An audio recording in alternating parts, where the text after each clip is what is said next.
All right, so let's start from the top. Okay. Oh, okay. Here we go. Baby, you're drinking so fast. This is 2 glasses for you, and I'm not even through with my first glass. No, I've had small glasses. False. All right, ready? Well,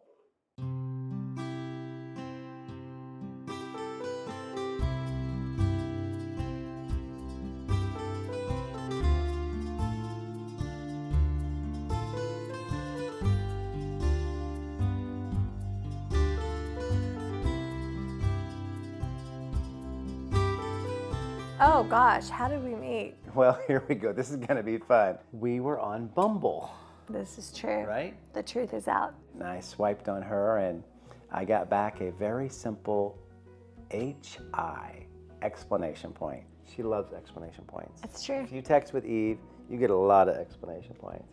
We ended up connecting on Bumble, sharing each other's cell phone number, having a video date, and our very first date all on the same day. And sharing those couple hours with her, I knew right away I would take her somewhere nice. I took her to one of my favorite places. I took her to the Knife. If you don't know what that is, it's a really good steakhouse. And so I had on my dating profile, it said, if we end up going on a date, if I'm late, I buy the first round of drinks because I'm never late. She was late to the first date.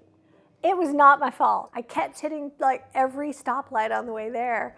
And anyway, I get there. Jesus, he was so suave and debonair. It was so cool. I'm trying to remember if the valet even knew my name because it felt like everything was just happening next level. So I told the valet guy, it's like, hey, she's gonna come in, just take her car, park it, but just make sure she's taken care of. Then when it was all done, we were walking out, and he said he was going to run to the restroom, so I went and I sat on a couch. And I remember I walked out and saw her on the couch and was just excited to see her and sad that we were leaving. He comes around the back side of me and then comes around and says, hello. And I was like, oh, hi. And he sat down, and anyway, we had our first kiss right there on that couch. I tried to buy the couch.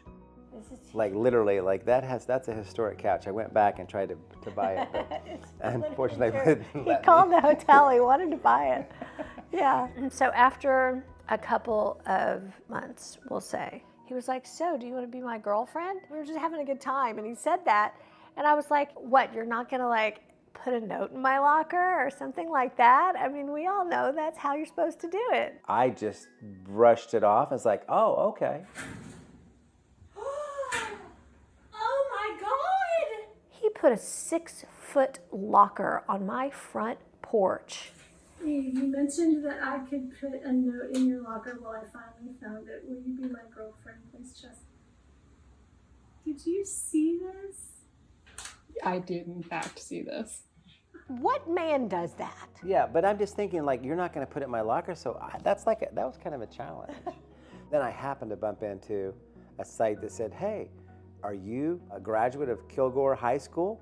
Sign up here for your yearbook. And I was like, oh, so then I sign up, I get into her yearbook, and I find all these pictures of her. I put all those in there, bought a dozen roses, trying to remember how to put those little notes together. You pull the tab and it unfolds. Literally, it said, pull here. I opened it up and it said, will you be my girlfriend? Check here for yes and here for no. Most romantic thing ever. Like, never in my life. She checked yes and said she'd be my girlfriend. She sent me a picture of the note. So now we're exclusive.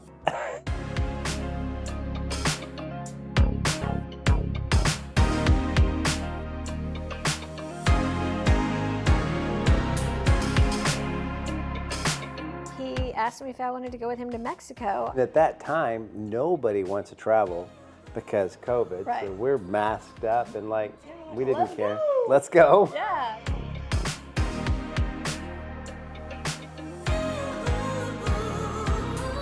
When we got there and we got to our room, I was like, who is this man? A room snob. What is happening here? And do you remember me like walking over and just hitting you on the chest? Like, Yes, I do. What Yeah. are you doing? A lot of the Thanksgivings had been in Jackson Hole. So he asked me if I wanted to go, and I was like, sure.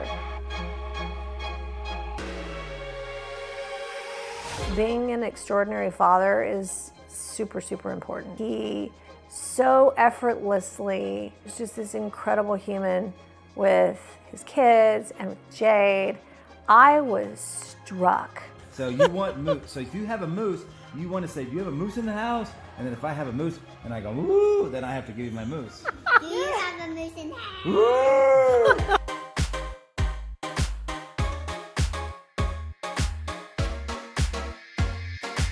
Like, I loved her, and I didn't need some stranger to say, you know, you're man or wife. So I just didn't see any of that. I had been through all of that, and it just didn't seem as relevant as what I had envisioned that it would be. And I explained all that to her. She basically told me that she would have me forever, regardless of marriage or not.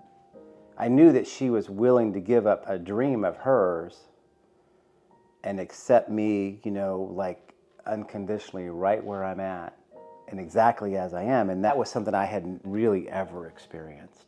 I was in disbelief. And it was at that moment I said, you know, I think I could marry her.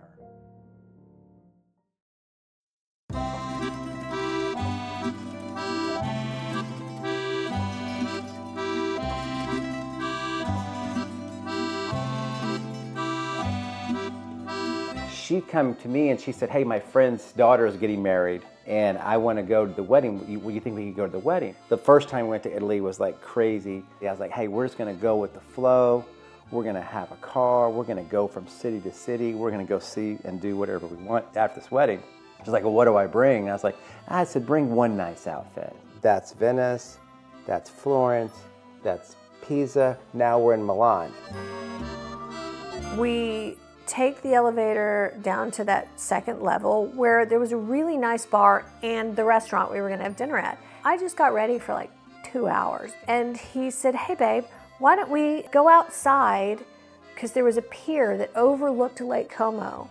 Let's go down there and like stand on the pier and have some champagne. But I just got like ready like this, right? And it's raining outside and there's a bar right here. Why don't we go in the bar? So when you walk out of the front of the hotel, you walk across the street, there's a beautiful wood deck with a pool around it on Como. Switzerland is here, right? Italy's here, so the pre-Alps are all in the backdrop, and it just turned to like a slow mist. And I was like, really? And he said, come on. And you know, he does that face that he does, and I'm like, okay, let's go. As we're walking onto this pier, we go and we sit down and they bring out some champagne.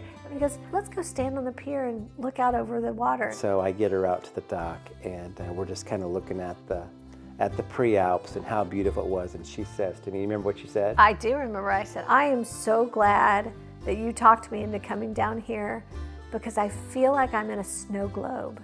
Like the little picturesque thing in the globe, and there's mountains over here and water here. It looked like that, and it was so beautiful. He takes my hand and he turns toward me.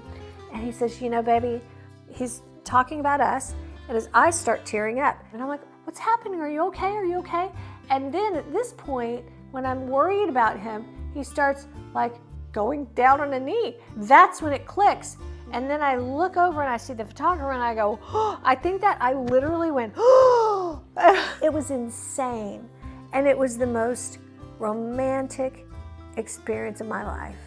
He was there, he had the ring, he asked me if I would marry him, and I was like, oh my God, yes.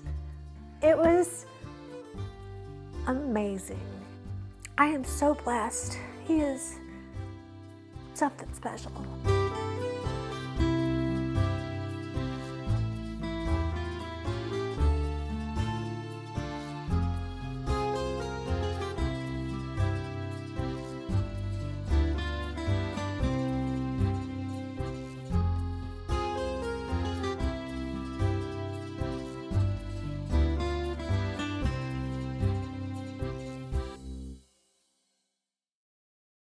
Well, we're married. Hi, Mrs. Moore. Oh my gosh!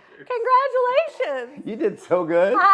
Thank you to our kids for all being so supportive. We love y'all so much. Yeah, and just from the very beginning, you guys have been so loving to us and so supportive to us. And That means so much. I mean, whenever you find someone that you love so much and you have these children that have been your people before you met that person, in your heart, you're just so hopeful that they will embrace this person that you love so much as you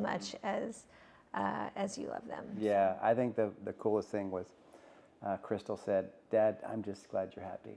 Yeah. And I think that's the way they all feel. So thanks for being here and supporting us. And then if you're invited, then you're somebody we really like, right? There's only 50 people here. That was if you're invited, that was a very intentional list we put together, and we are so glad that you came. Yeah, but we love each of you, and we know it's not easy to get here to be with us and celebrate, and that means a lot to us. So thank you for just coming all this way to celebrate with us. And we're going to see you here in a few minutes to do exactly that, right? That is correct, Mr. Moore. It's time to party. Woohoo! All right, Here well, we let's go. get to it. See you in a bit. Cheers.